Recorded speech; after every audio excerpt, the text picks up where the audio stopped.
Y de vuelta en cobertura gastronómica a 4 tiempos, estamos en la mesa de las entrevistas y le damos la bienvenida a José Alberto Torres, médico alergista, que vamos a hablar un poquito sobre las alergias a los pescados y mariscos. Bienvenido. Bien, muchas gracias, encantado de estar aquí con usted en esta mañana. Doctor, qué bueno tenerlo por acá, su segunda visita ya, tratando temas tan interesantes como la alergia.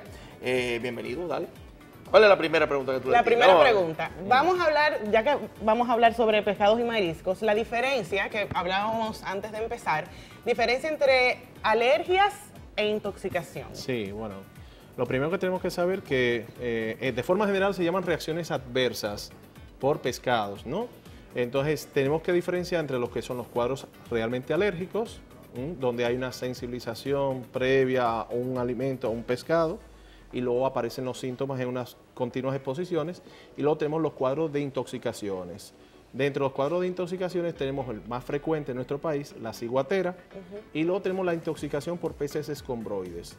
Son dos cuadros que a menudo se pueden confundir si el médico que evalúa a este paciente no es un médico experimentado, pues no puede diferenciar uno u otro cuadro. Okay. Y eso se da mucho en ese caso aquí en el país, doctor. Sí, bueno. Yo me intoxiqué.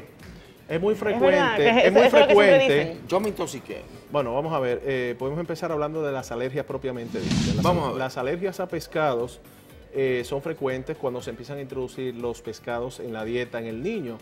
El pescado blanco suele ser más alergénico que el pescado azul. Y cuando hablo de pescado blanco o azul me refiero a la coloración, digamos, de la carne, de lo que se come uno. Que ojo, que no es Sí, azul. No es que sea azul, sino se le llama azul porque es más oscura la carne de algunos pescados, ¿no? Y entonces las proteínas que están en estos pescados nos pueden sensibilizar siempre y cuando el niño tenga una predisposición genética heredada habitualmente por los padres. Así como pueden hacer alergia a otros alimentos como la leche, el huevo, que son tan frecuentes en la infancia, pues también digamos que los pescados, el tercer alimento más alergénico en estas edades. Por lo tanto, una persona se empieza a ser alérgico a temprana edad cuando empieza a ingerir pues mero, chillo, que son los pescados que tenemos en nuestro país. Y los síntomas habitualmente, los más frecuentes son los síntomas cutáneos. El paciente ingiere el alimento, que no tiene que ser necesariamente directamente, porque puede ser un caldo de pescado, puede ser una paella que lleve pescado, un arroz con marisco y que lleve pescado, etcétera, etcétera. Entonces la persona... O cross-contamination. Exactamente, alimentos que llevan Es verdad. proteína de pescado, como tú bien has dicho, que se llama reactividad cruzada, que es un fenómeno que vemos con mucha frecuencia en alergia. Entonces estos pacientes ingieren el alimento, que no siempre necesariamente tiene que ser ingestión, puede ser también incluso inhalación. Claro. Porque una persona puede llegar a tener alergia tan fuerte, incluso el humo de la fritura o de la cocción de un pescado, o igualmente el marisco, también se da el mismo cuadro. Y pues simplemente por la inhalación de este humo desarrollar un cuadro alérgico que puede ser cutáneo o respiratorio e incluso digestivo.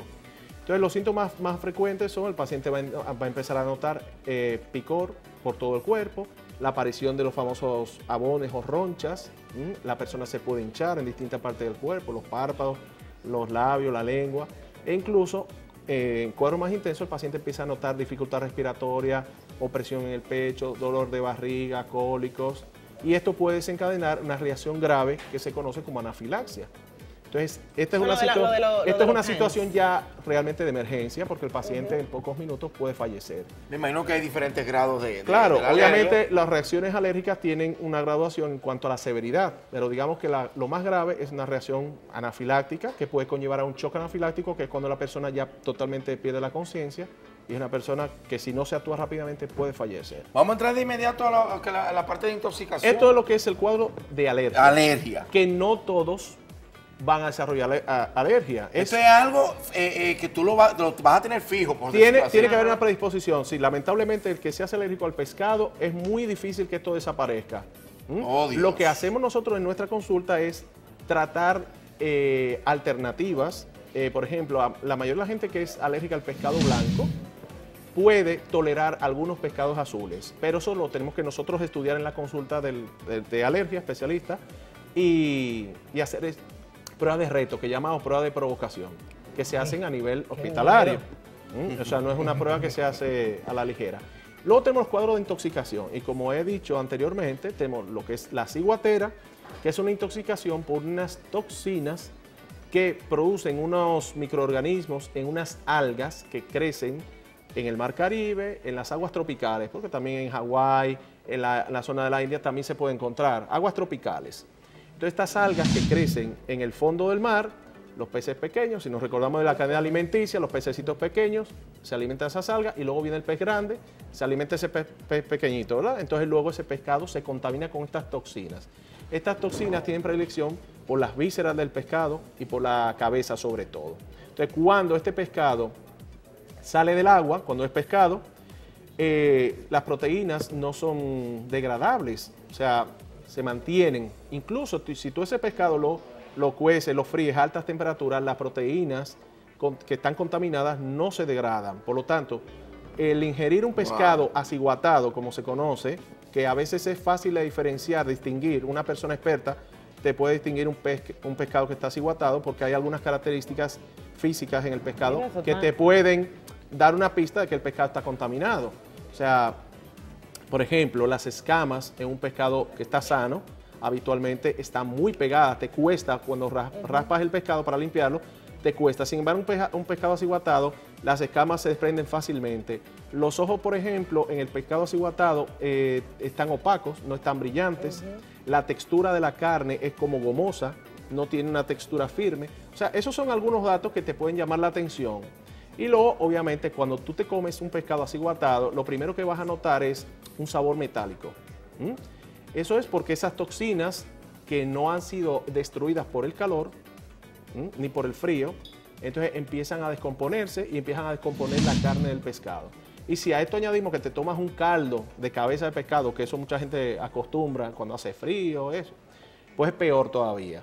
Es peor porque en la cabeza de los pescados y en las vísceras es donde más se acumulan esas toxinas, que se llaman ciguatoxinas. Y entonces, de ahí viene también el tema de que estas algas crecen en el fondo del mar los meses que hace calor, que son los meses llamados meses con R.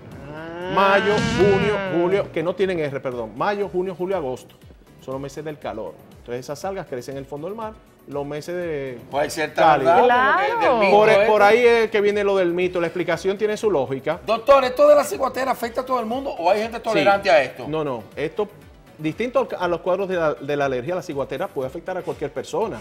Pero hay personas que soportan eso. Incluso, que son inmunes. Muchas veces son inmunes. tú vas a escuchar, por ejemplo, que en una comida familiar, eso es muy frecuente, que hayan comido lo mismo, a lo mejor, y a lo mejor hay uno que le haya tocado el pescado contaminado y los otros no. Entonces, las personas, como vuelvo a repetir, empiezan a notar sabor metálico, luego tienen dolor abdominal, cólicos, náuseas, vómitos, cuadros diarreicos, incluso llegando a tener cuadros de deshidratación aguda.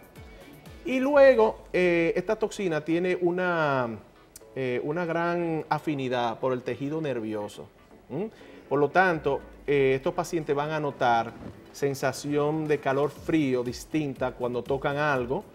Si tocan una botella fría la notan como caliente, o viceversa, si tocan algo caliente lo notan frío. Esto es lo que llamamos parestesias, ¿no? El término médico. Parestesia. Parestesia es el término médico. Incluso también pueden notar alrededor de los labios, también no notan las variaciones de la temperatura, y estas toxinas también se pueden acumular en articulaciones. Hay personas que pueden estar meses notando dolor en los codos, en las rodillas, los tobillos, hasta que eliminan finalmente la toxina del cuerpo.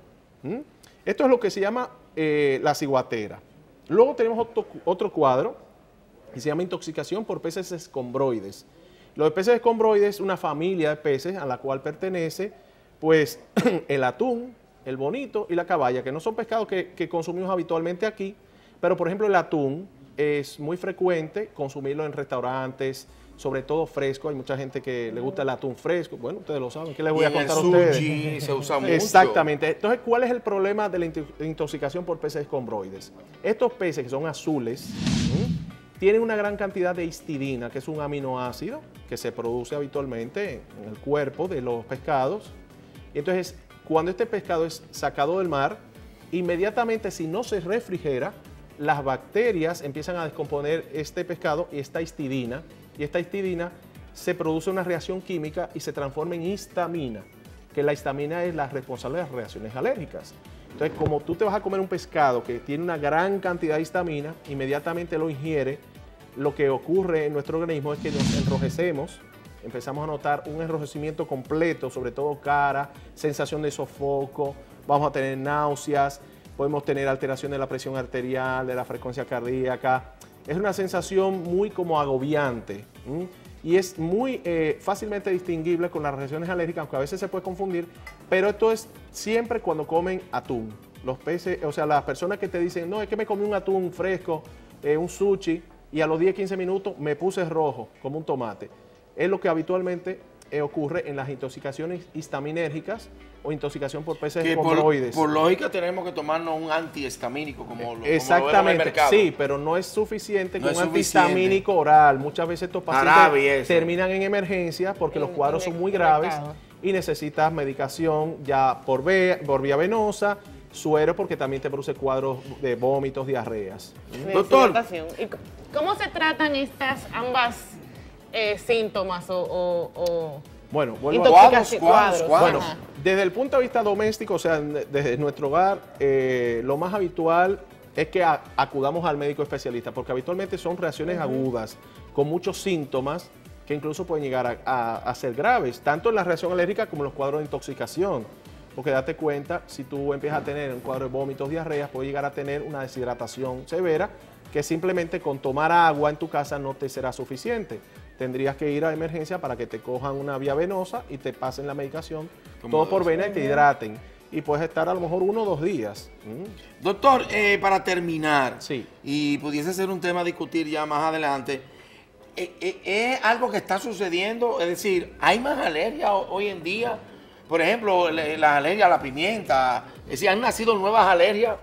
Mira, ¿qué opina usted como profesional? Bueno, vamos a ver. El tema de la alergia alimentaria es uno de los grandes problemas que tenemos hoy día a nivel de nuestra especialidad, porque obviamente hay muchos factores asociados. Hay nuevos alimentos, el tema de la migración. Date cuenta que hoy día es más frecuente viajar por temas de trabajo a distintos países aquí cercanos. Y entonces nos hemos acostumbrado a ingerir alimentos de distintas dietas a la nuestra. Entonces, si tú eres una persona que tiene una predisposición alérgica porque desde niño ya tenías rinitis, tenías asma y desarrollaste alguna alergia a algún alimento, pues es muy frecuente que a lo mejor ya de adulto pueda desarrollar una alergia nueva a algún alimento que antes habías tolerado. También se ve mucho la contaminación, alimentos contaminados con alérgenos que están escondidos, que no lo sabemos, que están ahí. De hecho, en los países desarrollados, en Estados Unidos y en Europa, existe una legislación donde se obliga a una declaración obligatoria en todos los productos industriales de todos los contenidos que debe llevar ese alimento, porque hay muchos pacientes que han tenido reacciones fatales incluso, ingiriendo un alimento que tiene un alérgeno escondido. Y bueno, otros factores que también tendríamos que abundar, yo creo que nos tomaría un programa entero para hablar un poco de las alergias alimentarias, pero básicamente es también nuestro cambio en nuestra alimentación. Hoy día no comemos tan sano como hace 40, 50 años, como nuestros abuelos, padres comían. Pero yo he oído muchas alergias de eso, de cebolla, tomate, pero después lo vamos a hablar. Señores, nos acompañó en el día de hoy el doctor José Alberto Torres, que nada, ya se está haciendo cita obligatoria para poder orientar a todo el mundo sobre cómo manejar el asunto de las alergias, intoxicaciones, intolerancias, etcétera, etcétera, etcétera. Gracias de verdad, doctor, por acompañarnos. La persona que quiera... Y al público televidente. ¿Cómo la gente lo contacta a usted? Pues mi consulta privada es en la Clínica Corazones Unidos, en el 809-683-6185. Que después también tendremos que hablar de cómo tratar todo esto y cómo van los avances tecnológicos en la medicina para poder ser esto menos tedioso. ¿Está bien? Claro que sí. A la orden. Gracias, doctor. Señores, continuamos. Queda mucho más del contenido de Cobertura Gastronómica a 4 tiempos. Volvemos.